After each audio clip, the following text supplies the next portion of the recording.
Lucas Suviseshakan ഈശോയുടെ ജനനത്തെക്കുറിച്ചുള്ള അറിയിപ്പിന് മുമ്പ് രേഖപ്പെടുത്തുന്ന വചനഭാഗമാണ് സ്നാപക യോഹന്നാന്റെ ജനനത്തെക്കുറിച്ചുള്ള അറിയിപ്പ്.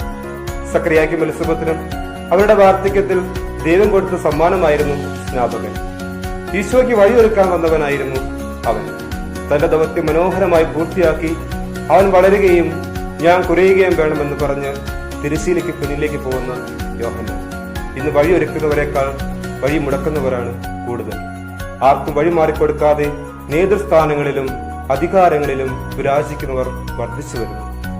മറ്റുള്ളവരുടെ കഴിവുകളെ അംഗീകരിക്കുന്നവരാകാം, വഴി മുടക്കുന്നവരാകാതെ വഴി ഒരുക്കുന്നവരാകാം.